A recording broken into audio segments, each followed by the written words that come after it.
Worry and anxiety only serve to heighten the gloom and exaggerate the magnitude of the difficulty. If he will but quietly take himself to task and retrace in thought the more or less intricate way by which he has come to his present position, he will soon perceive where he made mistakes, will discover those places where he took a false turn, and where a little more thoughtfulness, judgment, economy, or self-denial would have saved him. He will see how, step by step, he has involved himself, and how a riper judgment and clearer wisdom would have enabled him to take an altogether different and truer course.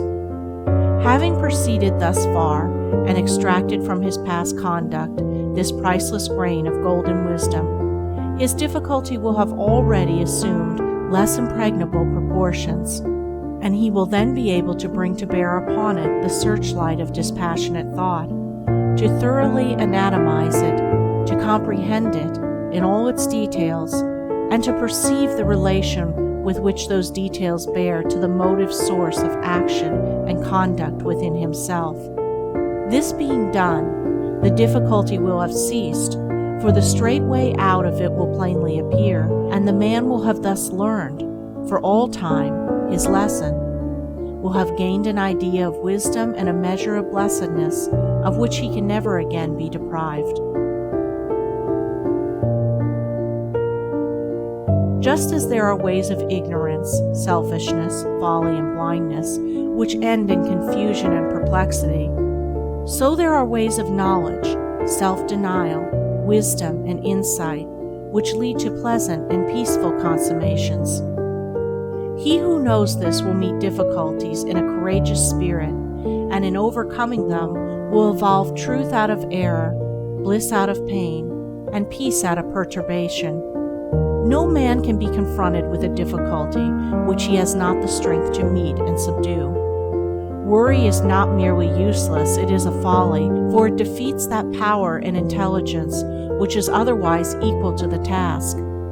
Every difficulty can be overcome if rightly dealt with. Anxiety is therefore unnecessary. The task which cannot be overcome ceases to be a difficulty and become an impossibility, and anxiety is still unnecessary, for there is only one way of dealing with an impossibility, namely to submit to it. The inevitable is the best. Heartily know where half gods go, the gods arrive. And just as domestic, social, and economic difficulties are born of ignorance and lead to riper knowledge, so every religious doubt, every mental perplexity, every heart-beclouding shadow presages greater spiritual gain, is prophetic of a brighter dawn of intelligence for him on whom it falls. It is a great day in the life of a man, though at the time he knows it not, when bewildering perplexities concerning the mystery of life take possession of his mind, for it signifies that his era of dead indifference, of animal sloth, of mere vegetative happiness has come to an end, and that henceforth he is to live as an inspiring, self-evolving being. No longer a mere human animal, he will now begin to live as a man, exerting all his mental energies to the solution of life's problems, to the answering of those haunting perplexities, which are the sentinels of truth, and which stand at the gate and threshold of the temple of wisdom. He it is who, when great trials come, nor seeks nor shuns them, but doth calmly stay. Nor will he ever rest again in selfless ease and listless ignorance, nor sleekly sate himself upon the swine's husks of fleshly pleasures, nor find a hiding place from the ceaseless whisperings of his heart's dark and indefinable interrogatories. The divine within him has awakened. A sleeping God is shaking off the incoherent visions of the night, never again to slumber, never again to rest, until his eyes rest upon the full, broad day of truth. It is impossible for such a man to hush, for any length of time, the call to his higher purposes and achievements, which are aroused within him, for the awakened faculties of his being will ceaselessly urge him on to the unraveling of his perplexities. For him there is no peace in sin, no more rest in error, no final refuge, but in wisdom.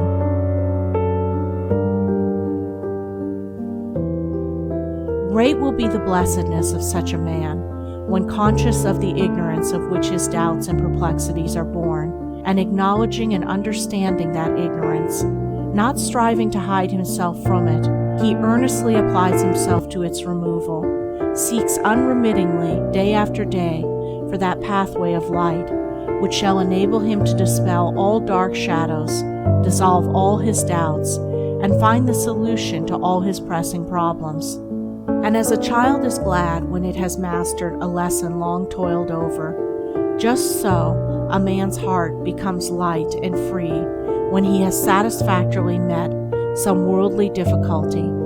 Even so, but to a far greater degree, is the heart of a man rendered joyous and peaceful when some vital and eternal question, which has been long brooded over and grappled with, is at last completely answered, and its darkness is forever dispelled.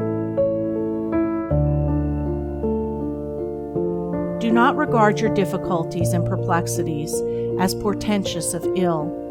By doing so, you will make them ill, but regard them as prophetic of good, which indeed they are. Do not persuade yourself that you can evade them. You cannot. Do not try to run from them. This is impossible, for wherever you go, they will still be there with you. But meet them calmly and bravely. Confront them with all the dispassion and dignity which you can command. Weigh up their proportions, analyze them, grasp their details, measure their strength, understand them, attack them, and finally vanquish them. Thus will you develop strength and intelligence. Thus will you enter into one of those byways of blessedness which are hidden from the superficial gaze.